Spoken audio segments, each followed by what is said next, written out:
A ver, desde que el mundo es mundo, los seres humanos hemos tenido esta necesidad de ponerle orden al caos. Y para ordenarlo, primero hay que medirlo, ¿no? El gran problema es cómo se crea una medida que sirva para todos, que sea justa y sobre todo que jamás cambie. Bueno, esta es la historia de esa increíble búsqueda. Nuestra historia, como muchas buenas historias, empieza en un castillo, con un rey. Él es Harold, el monarca de Haroldlandia. Y como a cualquiera que le da por redecorar, a Harold se le metió una idea en la cabeza. Quería, sí o sí, un sofá nuevo y espectacular para su salón del trono. Harold, que se consideraba un rey de lo más práctico, hizo lo que le pareció más lógico. Se fue a la puerta y usó la herramienta que siempre tenía, pues, a la mano, su propia mano. Y empezó a contar. 1, 2, 3, 4 manos de ancho. ¡Perfecto!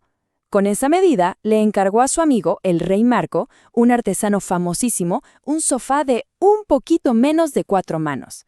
Sencillo, ¿verdad? ¿Qué podría salir mal? Pasan las semanas y por fin llega el tan esperado sofá. ¡Una maravilla! Los sirvientes lo cargan con todo el cuidado del mundo, pero al llegar a la puerta, ¡sorpresa!, no entra. Ni para adelante ni para atrás. El sofá era demasiado grande. Harold no entendía nada, pero si lo había medido todo a la perfección, ¿cómo es que un simple sofá se había convertido en un problema de estado? La respuesta nos revela un dilema que persiguió a la humanidad por miles de años. Y es que el problema del rey Harold no era algo aislado, para nada. Era, más bien, un pequeño ejemplo del caos de medidas que existía en el mundo. El error nunca fue el sofá, el problema era la mano. Aquí está el meollo del asunto. A ver, Harold midió la puerta con su mano, pero su amigo, el rey Marco, que por cierto era un hombretón, construyó el sofá usando su propia mano como guía. O sea, los dos usaron la palabra manos, pero estaban hablando de dos cosas completamente diferentes. Y esto ilustra perfectamente cómo funcionaban las cosas durante siglos. Egipcios, romanos, da igual. Casi todas las civilizaciones antiguas usaban el cuerpo como regla. El codo, la palma, el pie. Claro, eran medidas que siempre tenías contigo, muy prácticas. Pero también eran un desastre en cuanto a consistencia. Porque vamos, el brazo de un faraón no mide lo mismo que el de un comerciante. Ahora, imaginemos este problema, pero a escala global. Comerciantes a los gritos discutiendo por cuánta tela vendieron. Arquitectos tratando de construir templos con planos que no cuadraban. Científicos que no podían repetir los experimentos de otros. Esta falta de un estándar universal era literalmente un freno de mano para el progreso. Hacía falta una solución. Y esa solución llegó con el estruendo de un cambio que sacudió al mundo.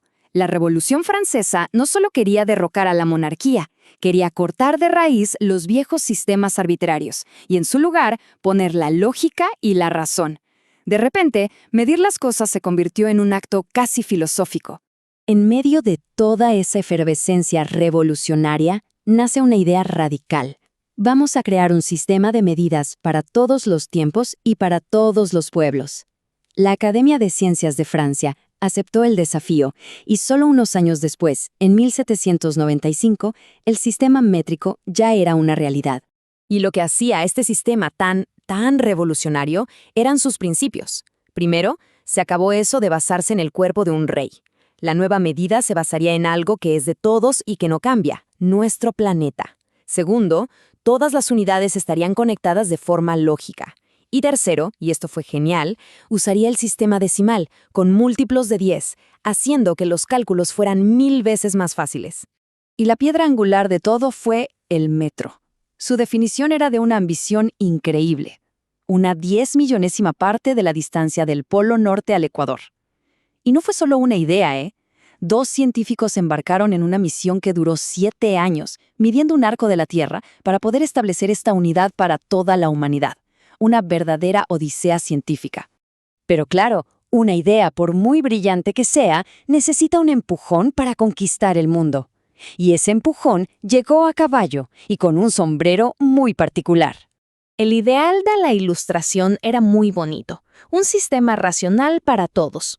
Pero, en la práctica, cada pueblo se aferraba a sus viejas costumbres. Hacía falta una fuerza que impusiera la razón sobre la tradición. Y esa fuerza fue Napoleón Bonaparte. Sus ejércitos no solo conquistaban territorios, también exportaban ideas. Y una de ellas fue el sistema métrico.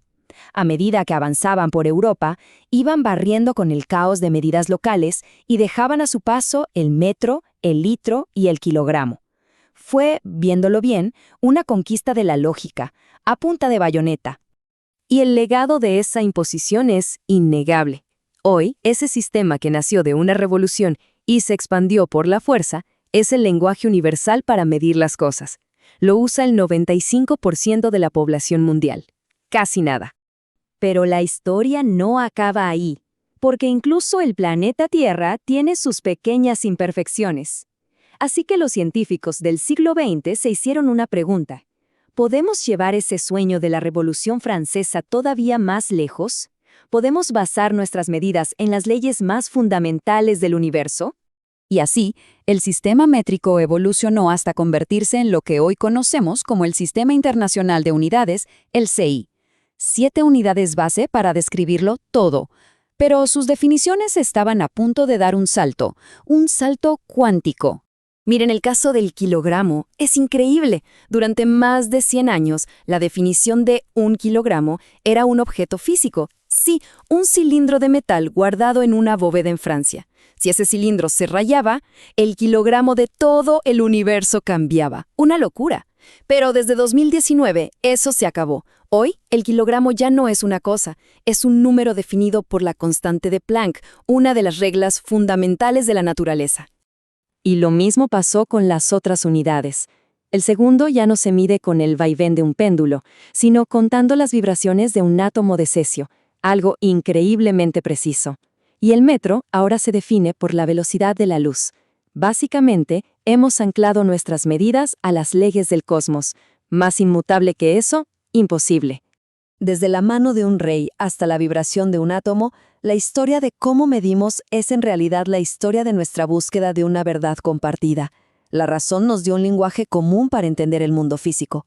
Y ahora, la pregunta que queda flotando es, en este mundo nuestro tan complejo, ¿cuál será el próximo estándar universal que como humanidad necesitaremos acordar?